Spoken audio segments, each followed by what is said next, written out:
दोस्तों, हो ना हो आप भी किसी ना किसी चीज से, किसी ना किसी इंसान से, किसी ना किसी व्यक्ति से, किसी ना किसी पर्सन से जरूर प्यार करते होंगे। लेकिन आपका प्यार वो कितना है? आपने उसके लिए क्या कुछ किया है? क्या कभी आपने कुछ सोचा है? लेकिन आज जो मैं आपको बताने वाला हूं, आज जिस इंसान की कहानी मैं आपको सुनाने वाला हूं, उसके आगे आपका प्यार कुछ भी नहीं है। रोमियो जूलियट, हीर रांझा या फिर और भी बहुत सारे फेमस कपल्स, उनकी कहानी इसके आगे कुछ नहीं है। बदकिस्मती की बात यह है कि ये कहानी आज तक दुनिया के सामने लगभग ना के बराबर ही आई है। जी हाँ, इतना प्यार कि उसे मौत भी नहीं रोक पाई। तो आज मैं आपको जिस इंसान की कहानी बताने वाला हूं, उसकी कहानी प्लीज पूरी सुनिएगा। लेकिन उससे पहले, मेरा नाम है विकी और आप देख रहे हैं मिस्टीरियस दुनिया पॉडकास्ट का एक और बहुत ही कमाल का एपिसोड। आप प्लीज इस वीडियो को एक लाइक कर दें और कमेंट्स में पिक में लिख दें ताकि कल की वीडियो में मैं आपको शाउट आउट दे दूं। सन 1877 में जर्मनी में कार्ल टेंजलर नाम के इस व्यक्ति का जन्म हुआ। इस बच्चे का बचपना बिल्कुल नॉर्मल सा था, लेकिन तब इसकी उम्र हुई 12 साल की और तब एक रात इसके सपने में इसके बहुत दूर के पूर्वज आए और उस सपने में उस पूर्वज ने इस लड़के को बताया कि तुम्हारी जिंदगी का प्यार एक दूसरे देश की लड़की होगी जिसके बहुत गहरे रंग के बाल होंगे और वो बहुत गोरी होगी। वो सपना पूरा हुआ। ये लड़का सुबह उठा और इसे सपना पूरा याद था और तब से ही इसके मन में ये बात बैठ गई कि इसे वो लड़की ढूंढनी है और उसके साथ ही अपनी पूरी जिंदगी अब वो बिताने वाला था। लेकिन अब यहाँ सिर्फ एक ही दिक्कत थी कि वो इस लड़की को ढूंढे कहाँ, वो लड़की मिलेगी कहाँ पर।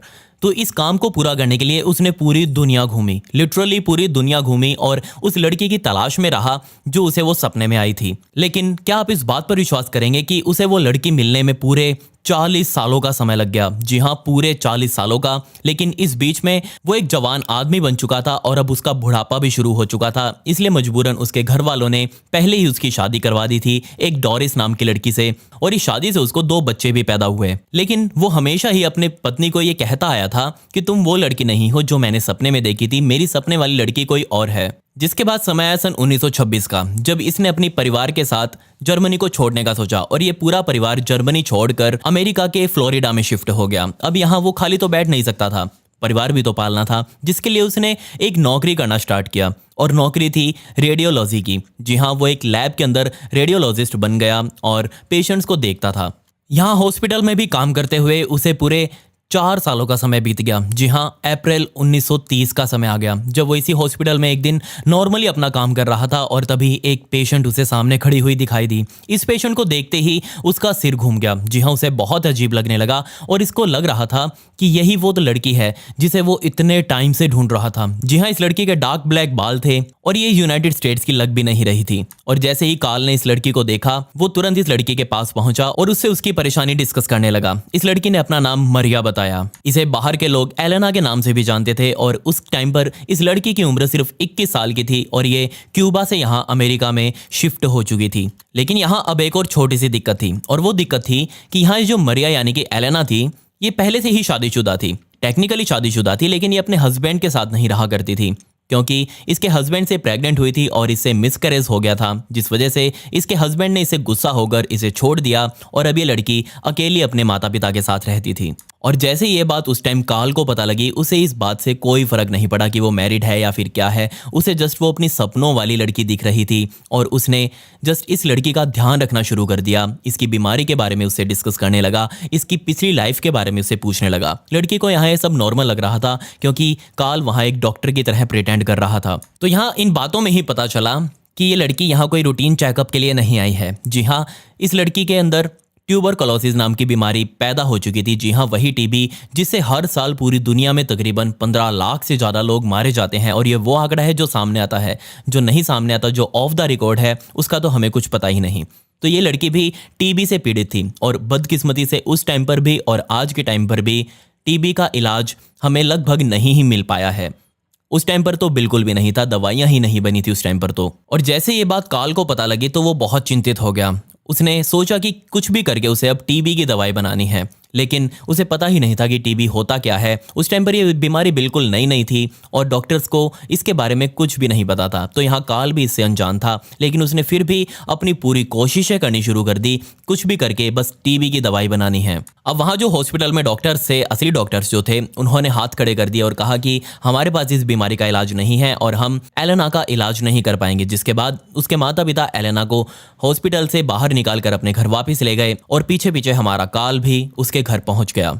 वहां घर पहुंचकर उसने उसके माता पिता से परमिशन ले ली कि वो उसके घर आकर ही एलेना का इलाज करेगा। और इस इलाज के लिए उसने अपने ही हॉस्पिटल से बहुत सारी मशीनें, बहुत सारे इक्विपमेंट्स चुरा लिए और उनको लाकर एलेना के घर पर स्थापित कर दिया। और इससे अब वो इलाज कर रहा था एलेना का। अब अगर यहाँ वो अपनी खुद की उम्र का लिहाज रख लेता, वो क्योंकि एलेना से पूरे 32 साल बड़ा था, जी हाँ 32 ईयर्स बड़ा था, तो यहाँ पर उसका नाम कभी दुनिया में लिया ही नहीं जाता, उसको कोई नहीं जानता और ना ही मैं आज ये वीडियो बना रहा होता। लेकिन हमारा काल रुका नहीं, वो और आगे बढ़ा। काल ने अपने पूरा जोर लगाया, जितना उसका हो सकता था उसने वो सब किया, सारी तरह की दवाइयाँ एलेना को दी। लेकिन अक्टूबर 1931 तक आते आते एलेना इस दुनिया से चल बसी, उसकी डेथ हो गई। एलेना की मौत से काल पूरी तरह से टूट गया। लेकिन यहाँ उसने उसके परिवार से कहा कि एलेना का जो भी अंतिम संस्कार होगा उसका सारा खर्चा वो खुद देगा। और यहाँ उसने अंतिम संस्कार के लिए एलेना का एक बड़ा सारा मकबरा तक कब्रिस्तान में बनवाया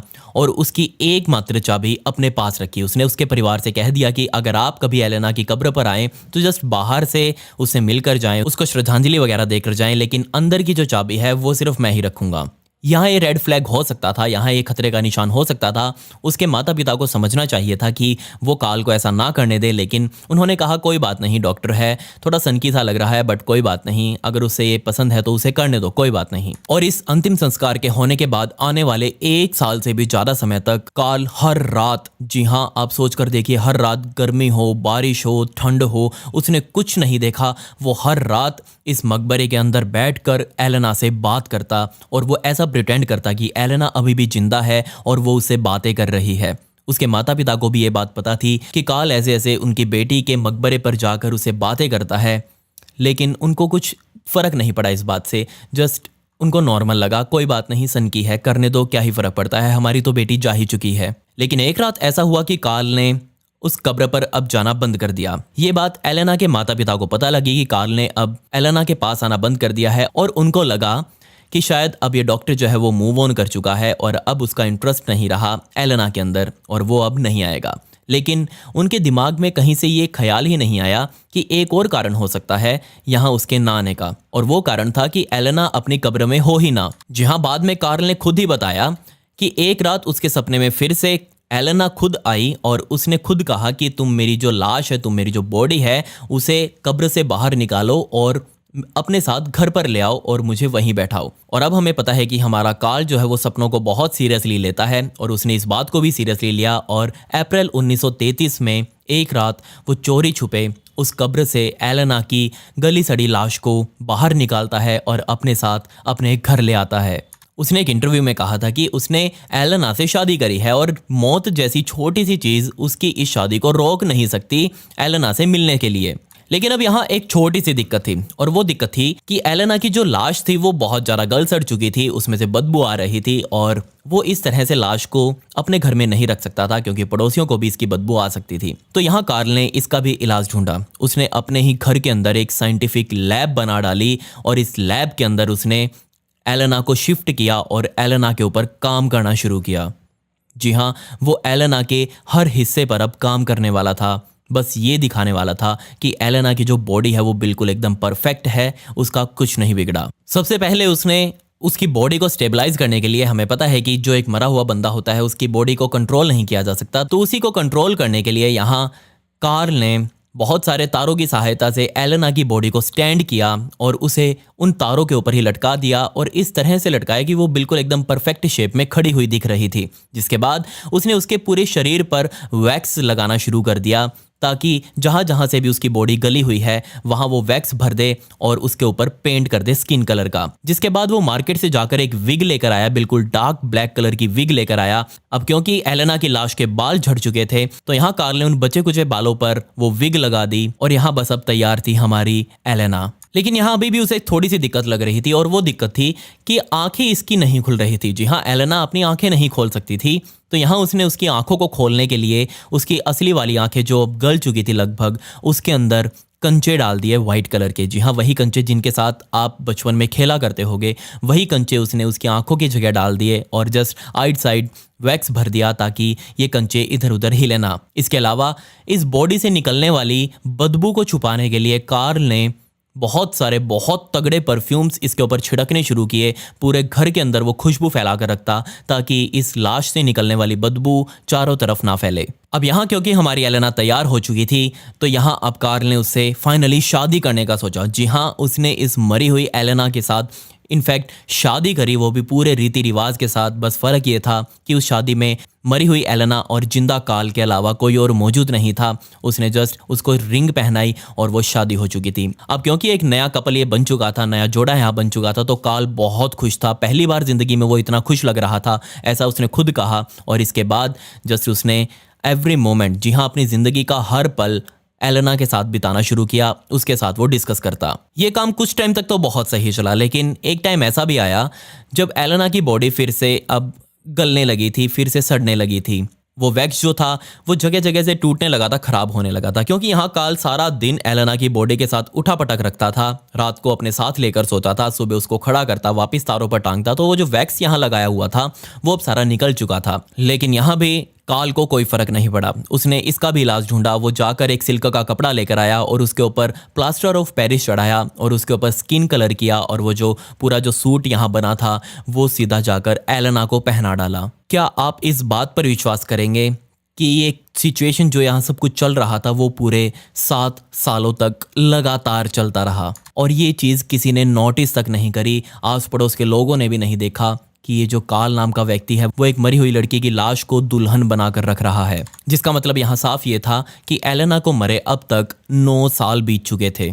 लेकिन अब यहाँ जैसे तैसे इतना टाइम बिताने के बाद कार्ल को लगने लगा कि ऐसा कुछ हो जाए कि उसकी जो पत्नी है यानी कि एलेना है वो वापस जिंदगी में आ जाए, उसके शरीर में वापस जान आ जाए तो कितना अच्छा होगा। तो उसने इस बात के ऊपर काम करना शुरू किया कि मरे हुए इंसान को कैसे जिंदा किया जा सकता है। और यहाँ उसको पता लगा कि अगर हम किसी मरे हुए इंसान को रॉकेट के ऊपर बैठाकर स्पेस में छोड़ दें तो स्पेस में बहने वाली रेडिएशन से इंसान वापस जिंदा हो जाता है। मुझे नहीं पता कि किस माल फूके हुए इंसान ने उसे ये आइडिया दिया था कि ऐसा करने से मरा हुआ इंसान जिंदा हो जाएगा। लेकिन अब यहाँ दिक्कत सिर्फ ये थी कि उसे रॉकेट कहाँ से मिलेगा जिसके ऊपर बैठाकर वो एलेना को स्पेस में लॉन्च कर सकता था। वो रॉकेट तो उसके पास था नहीं। लेकिन इसी बीच यहाँ बाहर अफवाहें अब उड़ने लगी थी। पूरे 9.5 सालों बाद लोग यहाँ नोटिस करने लगे थे कि यह आदमी अपने घर में अकेला रहता है, लेकिन हमेशा बाहर से जब भी शॉपिंग करने जाता है तब ये किसी औरत के कपड़े लेता है और हमेशा बहुत सारी परफ्यूम्स वगैरह क्यों खरीदता है, जबकि ये कभी खुद परफ्यूम यूज़ नहीं करता था। एक शाम एक लोकल लड़का वहीं का अपनी साइकिल से पास हो रहा था और उसने खुद देखा कि कार्ल एक बहुत बड़ी गुड़िया के साथ अपने लिविंग रूम में डांस कर रहा है, उसके साथ खेल रहा है, उसको वाइन वगैरह पिला रहा है। लेकिन उस लड़के ने कुछ खास ध्यान नहीं दिया, वो आगे निकल गया।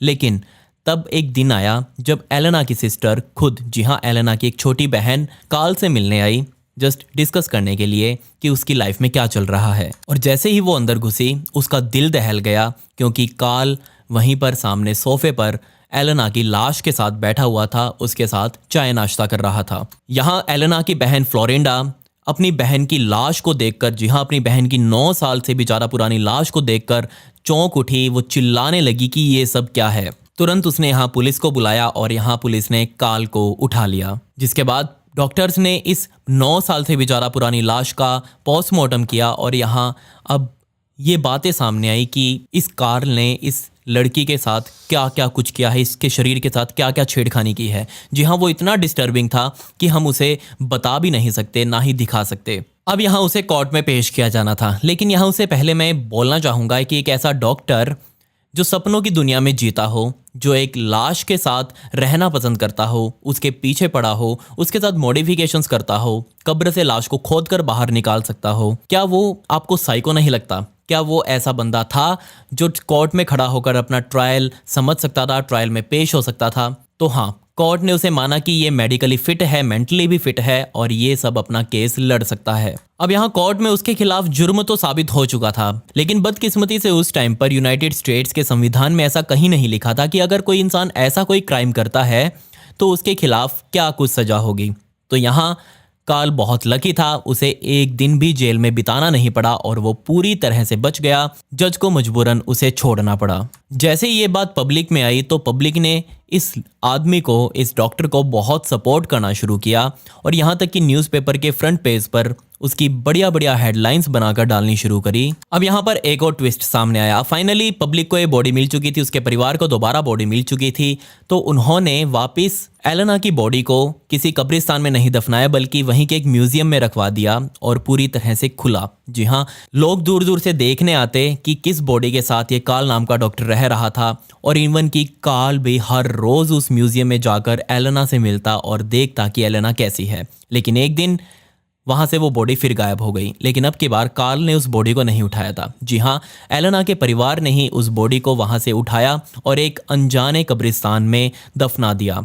कार्ल बेचारा ढूंढता रहा कि उसकी एलेना कहाँ गई। उसने इतने टाइम से इसका काम किया था, इतने टाइम से उसको प्रिपेयर किया था, लेकिन अब उसकी बॉडी वहाँ म्यूज़ियम से गायब हो चुकी थी। उसने उसके परिवार से भी डिस्कस करा कि मुझे बता दीजिए कि बॉडी कहाँ रखी है, मैं जाकर मिल लूँगा, लेकिन उसके परिवार ने बताने से मना कर दिया कि एलेना की बॉडी अब उन्होंने कहाँ शिफ्ट करी है। तो ये स्टोरी थी हमारे उस डॉक्टर की जिसने एक लाश के साथ 9 सालों तक शादी बनाकर रखी। सोचकर देखिए उसकी ज़िंदगी कैसी रही होगी। खैर, पिछली वीडियो का शाउट आउट आज था सीना का and comment pick me to get a shout out in next video.